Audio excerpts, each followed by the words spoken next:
Bienvenue sur www.tcanadiante.com, votre ressource de confiance pour la préparation aux tests de citoyenneté canadienne. Dans cette vidéo, nous vous présenterons 20 nouvelles questions uniques tirées directement du guide officiel, Découvrir le Canada, les droits et responsabilités liés à la citoyenneté. Chaque question de cette vidéo de test pratique est accompagnée d'une explication détaillée pour améliorer votre compréhension. Veuillez regarder la vidéo en continu pour une meilleure expérience d'apprentissage.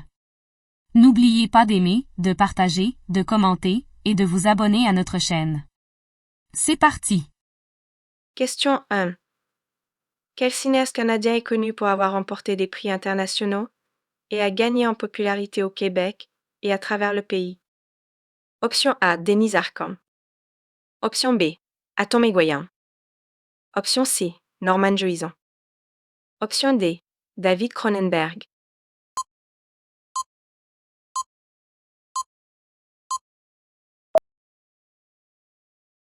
La bonne réponse est Denise Arcand. Explication. Denise Arcand est connu pour ses films acclamés qui ont connu le succès tant au Québec qu'à l'échelle internationale. Il a reçu de nombreux prix pour son travail, contribuant à la renommée culturelle du cinéma canadien. Question 2. En plus de la guerre de Corée, où le Canada a-t-il contribué à des missions de maintien de la paix de l'ONU? Option A. Égypte. Option B. Irak. Option C. Antarctique. Option D. Brésil.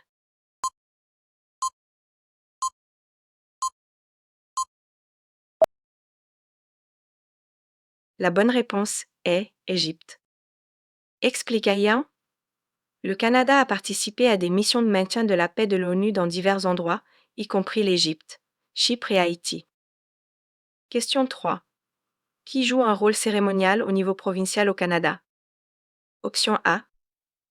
Premier ministre. Option B. Lieutenant-gouverneur. Option C. Commissaire. Option D. Gouverneur général.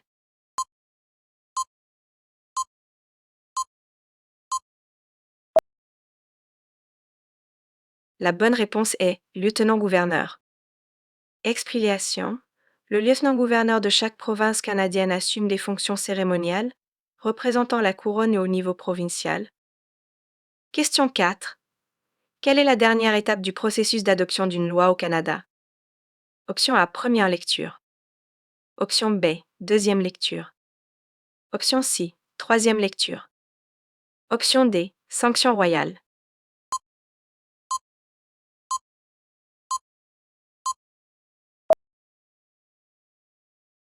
La bonne réponse est sanction royale.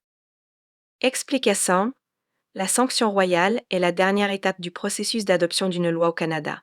Elle est accordée par le gouverneur général au nom du monarque. Question 5. Qui est responsable de la sélection des ministres du cabinet et de la supervision des opérations et des politiques du gouvernement fédéral canadien? Option A. Premier ministre. Option B. Premier. Option C. Gouverneur général. Option D. Juge en chef.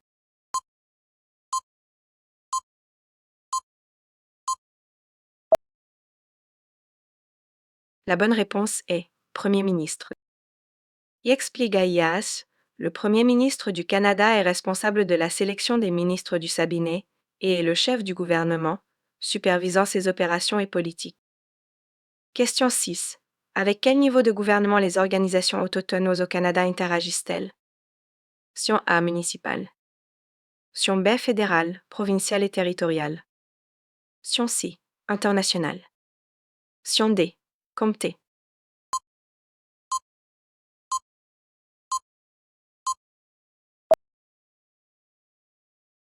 La bonne réponse est fédérale, provinciale et territoriale. Explication. Il existe plusieurs organisations autochtones provinciales, régionales et nationales qui sont la voix des Premières Nations, des Métis et des Inuits dans leurs relations avec les gouvernements fédéraux, provinciaux et territoriaux. Question 7. Quel niveau de gouvernement au Canada est responsable des affaires locales, telles que la collecte des ordures et la réglementation de la zonification?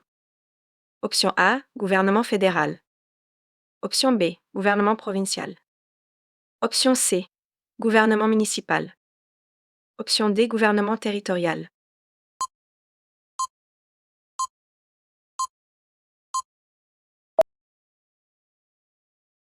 La bonne réponse est gouvernement municipal. Explication. Les gouvernements municipaux au Canada s'occupent des affaires locales, y compris des services tels que la collecte des ordures et la mise en œuvre de la réglementation de zonage. Question 8. Quel est un autre nom pour l'opposition loyale de Sa Majesté? Option A, l'opposition au pouvoir. Option B, l'opposition honorable. Option C, l'opposition officielle. Option D, l'opposition patriotique.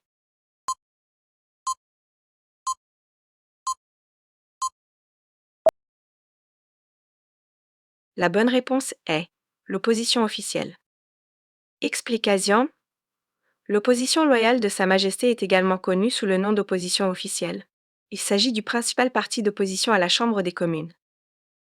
Question 9. Peut-on être ajouté à la liste électorale à n'importe quel moment, indépendamment du jour des élections? Option A, seulement pendant les scrutins anticipés. Option B, seulement si vous avez une carte d'information de l'électeur. Option C, oui, à n'importe quel moment, y compris le jour des élections. Option D, non. Vous ne pouvez vous inscrire qu'une fois par an.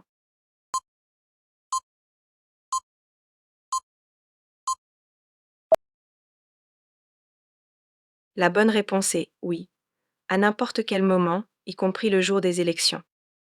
Explication, vous pouvez être ajouté à la liste électorale à n'importe quel moment, y compris le jour des élections. Question 10. Lors d'une élection fédérale, pourquoi votent les électeurs de chaque circonscription électorale? Option A, le Premier ministre. Option B, les fonctionnaires municipaux. Option C, des questions référendaires.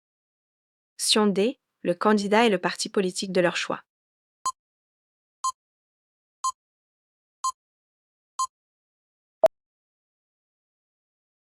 La bonne réponse est le candidat et le parti politique de leur choix. Explication. Les électeurs de chaque circonscription électorale votent pour leur candidat préféré et le parti politique qu'ils soutiennent. Question 11. Quelle agence de maintien de l'ordre au Canada fait respecter les lois fédérales à travers le pays? Option A. Force de police provinciale. Option B. Services de police municipaux. Option C. Gendarmerie royale du Canada, GRC. Option D. Patrouille frontalière canadienne.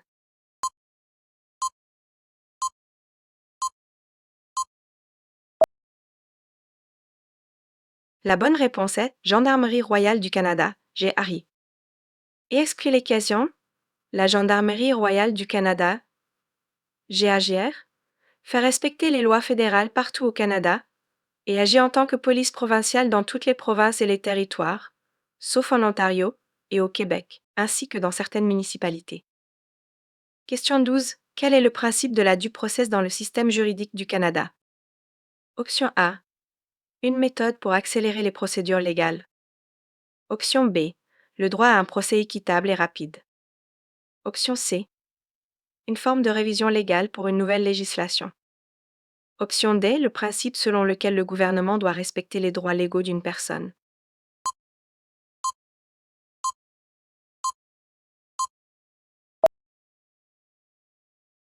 La bonne réponse est le principe selon lequel le gouvernement doit respecter les droits légaux d'une personne. Y expliacas. La due process est le principe selon lequel le gouvernement doit respecter tous les droits légaux auxquels qu'une personne a droit en vertu de la loi. Question 13. Qui a été le premier homme noir à recevoir la croix de Victoria? Veshin, C. Option A. John Smith. Option B. William Hall. Option C. Thomas Brown. Option D. James Wilson.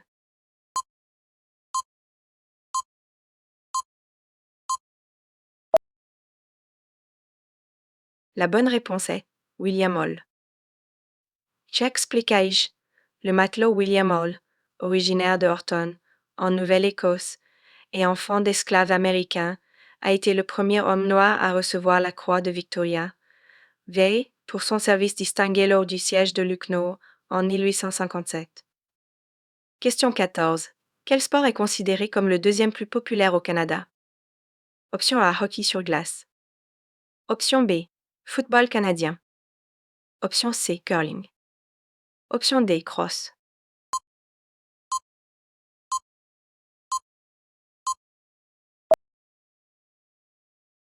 La bonne réponse est football canadien. Explicaillas. Le football canadien est le deuxième sport le plus populaire. Question 15. Quel jalon significatif la reine Elisabeth II a-t-elle célébré en 2012? Option A. Son jubilé d'argent. Option B. Son jubilé d'or. Option C. Son jubilé de platine.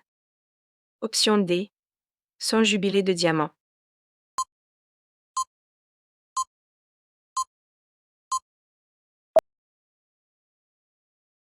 La bonne réponse est son jubilé de diamant. Et expliquez-h, la reine Elisabeth II a célébré son jubilé de diamant en 2012, marquant 60 ans en tant que souveraine du Canada. Question 16. Quel est le rôle principal des rangers canadiens dans l'Arctique canadien? Option A. Effectuer des recherches scientifiques. Option B. Préserver les langues autochtones. Option C. Assurer la sécurité et la souveraineté. Option D. Promouvoir le tourisme.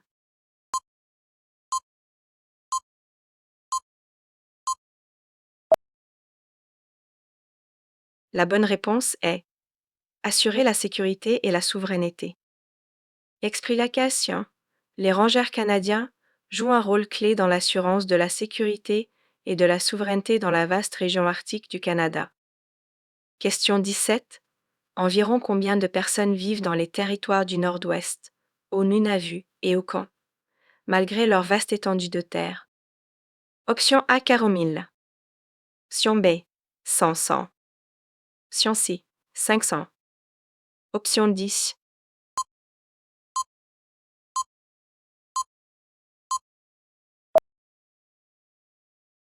La bonne réponse est 100 000. Explication. Malgré leur vaste superficie, la population combinée des territoires du Nord-Ouest, du Nunavut et du Yukon est d'environ 100 personnes. Cette faible densité de population est due à la nature vaste, éloignée et difficile des territoires du Nord. Question 18. Quelle province parmi les suivantes ne fait pas partie des provinces des prairies? Option A, Manitoba. Option B, Saskatchewan. Option C, Alberta. Option D, Colombie-Britannique.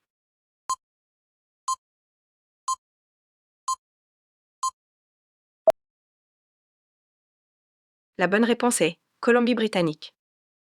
Explication. Le Manitoba, la Saskatchewan et l'Alberta sont les provinces des prairies. Question 19. Quelle province au Canada est connue pour ses immenses ressources hydroélectriques? Option A, Terre-Neuve et Labrador. Option B, Colombie-Britannique. Option C, Alberta. Option D, Ontario.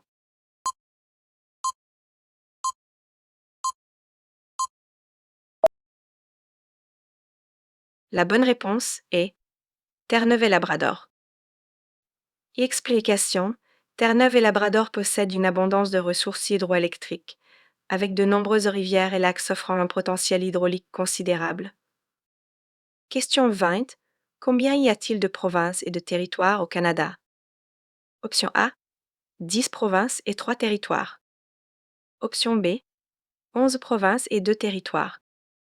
Option C, 9 provinces et 4 territoires. Option D, 12 provinces et 1 territoire.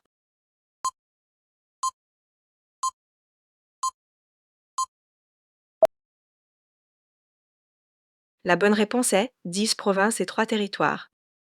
Explication. Le Canada est un pays situé en Amérique du Nord et est divisé en 10 provinces et 3 territoires. Merci d'avoir regardé. Nous espérons que vous avez bien répondu à toutes les questions et que ce test pratique vous a aidé à vous préparer pour votre test de citoyenneté canadienne. N'oubliez pas de consulter www.tcanadiante.com pour plus de ressources gratuites et de tests pratiques. N'oubliez pas d'aimer, de commenter et de vous abonner pour plus de vidéos et d'informations utiles. Bonne chance dans votre parcours vers la citoyenneté canadienne.